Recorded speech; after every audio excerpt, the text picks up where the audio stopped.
The standard advice for building an emergency fund is, save 3 to 6 months of expenses.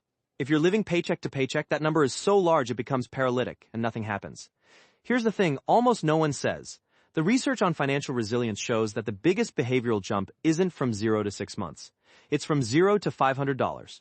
That first $500 changes how people make financial decisions in ways the full emergency fund doesn't add to proportionally. So let's talk about how to actually get there, even if money is genuinely tight.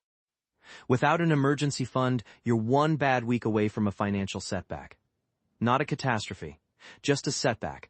A car repair, a medical copay, a broken appliance, an unexpected travel expense. Things that are not supposed to be crises become crises because there's no buffer. And the pattern is self-reinforcing. The emergency hits the credit card. The credit card charges interest. You're paying off the emergency for 2 to 3 months while life continues to cost money. By the time the card is clear, another small thing has gone wrong. The buffer never gets built because the money is always going somewhere else before you can accumulate it. You've probably told yourself you'll start saving once things are less tight. But things don't tend to get spontaneously less tight. They tend to stay exactly tight enough that there's always a reason to delay. Which means the emergency fund never starts from waiting. It only starts from deliberately doing something differently. Here's the method. And I want to be clear before I walk through it. This works on genuinely tight budgets, not because it requires finding a lot of money, but because it reframes what the first goal actually is. If you've tried to save an emergency fund before and failed, I want to gently push back on the idea that you just didn't try hard enough. The structure of the typical advice is actually part of the problem. Save 3 to 6 months of expenses is a fine long-term goal. But when you calculate what that actually is, say your expenses are $3,000 a month, so you need $9,000 to $18,000, and you're looking at a $400 bank balance, the gap is so enormous that the brain doesn't register it as an achievable goal. It registers it as an abstraction. And we don't take sustained action toward abstractions. A 2019 paper from the Urban Institute found something striking. Households with even a small liquid savings buffer, as little as $250 to $750, were significantly less likely to experience material hardship after an income disruption compared to households with no buffer. The marginal value of the first few $100s is enormous. The incremental benefit of going from $5,000 to $10,000 in emergency savings is much smaller per dollar.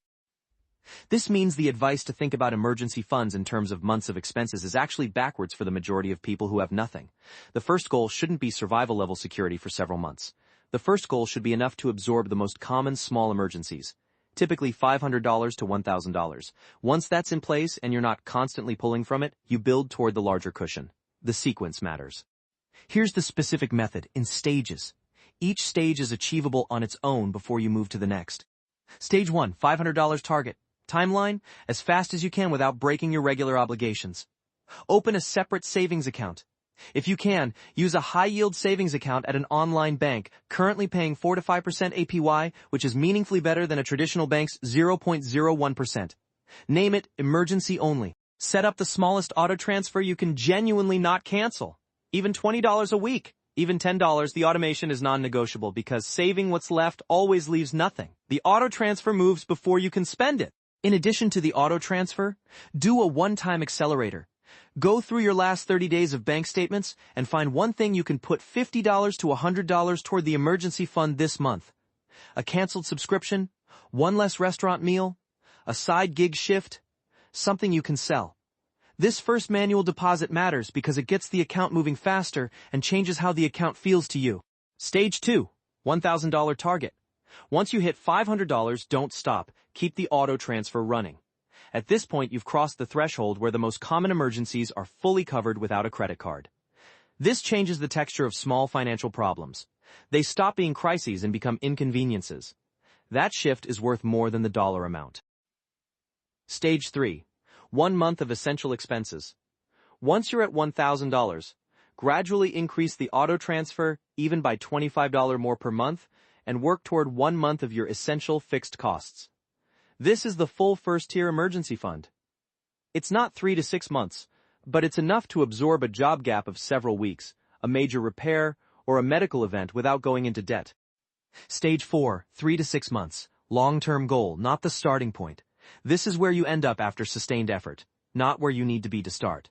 Move here only after debt is under control and your investment contributions are running. For most people, reaching a full 3 to 6 month emergency fund takes 1 to 3 years, which is completely normal and completely fine. My friend Lena was making $32,000 a year in a city, paying $950 in rent, and had $180 in savings when she started this process. She set a $30 weekly auto transfer and canceled 3 subscriptions she wasn't using. 8 months later, she had $1,040 in the emergency account. It had been touched once for a $200 car repair, replenished within 6 weeks, and it had never broken $200 again. She told me the account didn't feel like savings anymore. It felt like a shock absorber. That's exactly what it's supposed to be. Now, I already know what some of you are thinking. I'm in debt. Is building an emergency fund the right priority, or should I be putting every dollar toward debt payoff? Here's the answer. Build a $500 to $1,000 starter fund before aggressively attacking debt. Here's why. Without any buffer, every unexpected expense goes on a credit card. If you're working to pay off a credit card at 22% and adding to it every time life happens, you're running in place.